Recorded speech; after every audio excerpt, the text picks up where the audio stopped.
எல்லோரும் வாருங்கள். ஜெய் ஸ்ரீ கிருஷ்ணா. இன்று நாம் ஆத்மா என்றது என்ன, அதில் பொருள்தான் என்ன என்று தெரிந்து கொள்ள பிரயத்னிக்கலாம். ஆத்மாவை ஒருவன் முழுமையாக தெரிந்து கொள்ள வேண்டும் என்றால் ஒரு ஜென்மம் இரு ஜென்மம் என்று போராது. அவ்வளவு ரகசியங்கள் இந்த ஆத்மாவில் அடங்கி உள்ளவை. ஆத்ம ஞானம் என்பது தமிழில் ஆத்ம ஞானம் அல்லது சுய உணர்த்தல் என்று பொருள்படும்.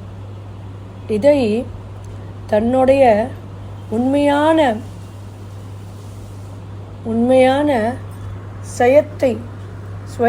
சுயநிலையை, அதாவது ஆத்மாவை அறிந்து கொண்டு அத்துடன் ஒன்றாகி, ஆத்மா என்றது உடல் அல்ல, உடலும் ஆத்மாவும் வேறுதான். ஆத்மாவை முயற்சித்து முழுமையாக தெரிந்து கொள்ளாவிட்டாலும் அதனுடன் ஒன்றி மன நிறைவுடன் தனிச்ச நிலையில் மகிழ்ச்சி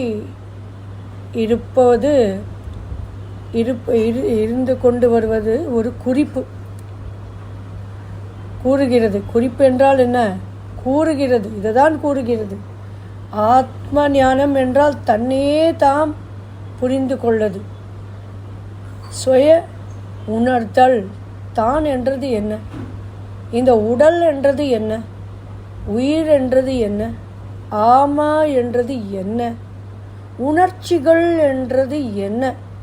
இந்த உணர்ச்சிகளை ஒருவன் எப்படி கையாள்வது? ஆஹாஹா, இந்த பூலோகத்தில்தான் எத்தனை ஆகர்ஷணங்கள்!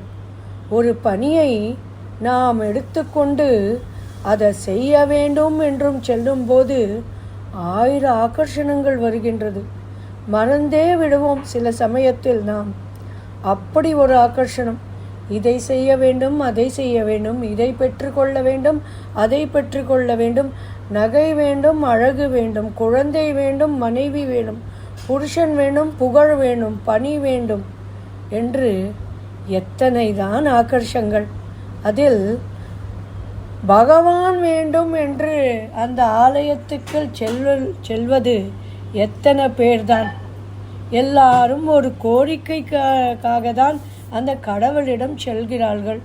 எனக்கு இதை தா, எனக்கு அதை தா, நான் இப்படி சிறப்பாக வாழ வேண்டும், நான் அப்படி சிறப்பாக இருக்க வேண்டும், எனக்கு இந்த கஷ்டங்கள் உள்ளது, எனக்கு அந்த துயரம் நீங்க வேண்டும் என்றெல்லாம் ஒரு கோரிக்கை வைத்து ஆலயத்துக்கு செல்கிறோமே தவிர, பரிகார ஸ்தலங்கள் எடுத்தாலும் பாடல் ஸ்தலங்கள் எடுத்தாலும் 100,000 கோடி பக்தர்கள் பகவானை நாடி செல்வது ஒரு கோரிக்கை வைத்துதான்.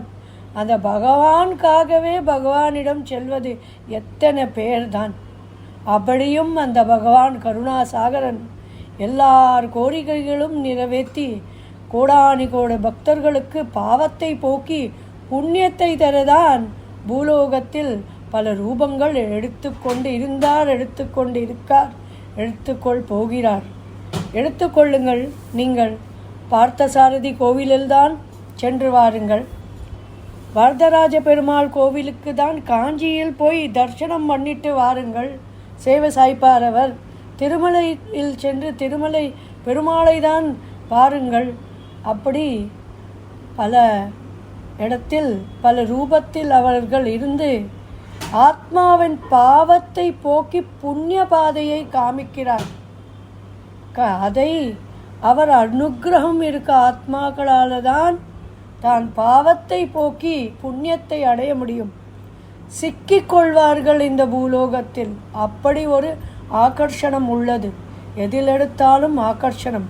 எனக்கு பேர் வேணும், எனக்கு பதவி வேணும், எனக்கு பணம் வேண்டும், எனக்கு ஞானம் வேணும், எனக்கு புண்ணியம் வேண்டும் என்று போவது சிறித ஆத்மாக்களாக தான் முடியும். ஆத்மாக்கள், நான் முன்றே உங்களிடம் சொன்னேன் அல்லவா, ஆத்மா தமிழில் கூற வேண்டும் என்றால் ஆத்ம ஞானம் அல்லது சுய உணர்வு இந்த உடல் என்றால் என்ன? உடலில் உள்ள ஆத்மாவை உணர என்ன செய்ய வேண்டும்? அதுதான் ஆத்ம ஞானம். கர்மயோகம் என்பார்கள், பக்தி யோகம் என்பார்கள், ஞான யோகம் என்பார்கள்.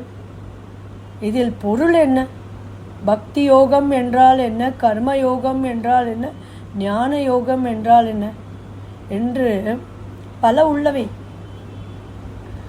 அதில் முழுமையாக தெரிந்து கொள்ள வேண்டுமென்றால் பற்றும் தாமரை இலையில் தண்ணீர் இருக்கும் போல் இருக்க வேண்டும்.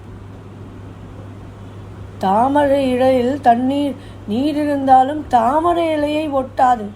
அந்த மாதிரிதான் இந்த பூலோகத்தில் ஆத்மாக்கள் இருந்தாலும் ஒரு ஞானம் பெற வேண்டும் என்றால் அதனோட சாராம்சத்தை பூர்ணமாக தெரிந்து கொள்ள வேண்டும்.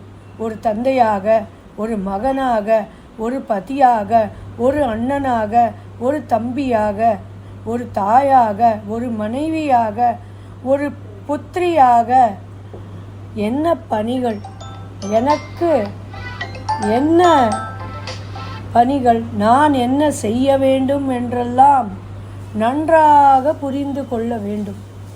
அதனோட கதை தான் கர்மயோகம். எனக்கு இந்த ஜென்மாவில் இந்த கர்மத்தை, இந்த பணியை தெய்வம் அளித்து கொண்டு இருக்கிறார். அதை நான் நன்றாக செய்ய வேண்டும். எனக்கு உள்ளதான பணி இது எனக்கு தந்துப்பட்டு இருக்கிறது. நான் அதை நன்றாக செய்ய வேண்டும். கர்மயோகம் இதெல்லாம் பற்றி நாம் விவரமாக வர வீடியோவில் என்னவென்று ஆலோசிப்போம்.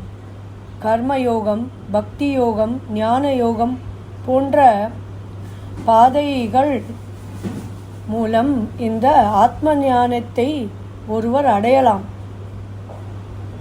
தன்னை அறிந்து தனது இயல்பில் நிலை பெற்றது இந்த என்ன செய்வார்கள், இந்த இறுதியான ஆத்ம ஞானத்தின் நிலை. அதற்கு பிறகு நேர்மோட்சம்தான்.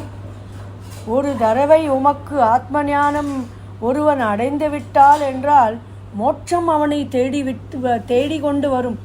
வாரப்பா மோட்சத்துக்கு வா என்று. ஆனால் இந்த பாதை அவ்வளவு சுலபம் அல்ல.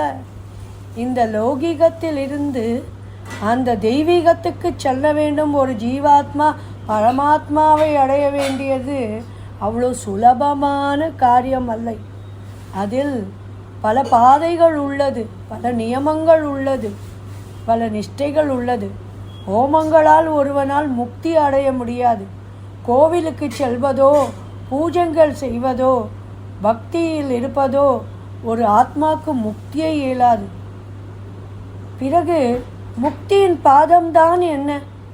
எனக்கு இந்த ஜனனம் மரணம் இதிலிருந்து விடுபட்டு நான் பெருமாள் பரமபதத்தை அடைய வேண்டும். அதுக்கு எனக்கு நான் எந்த பாதத்தில் செல்ல வேண்டும் என்று ஒருவன் கேட்கலாம். அதுதான் தர்ம பாதை.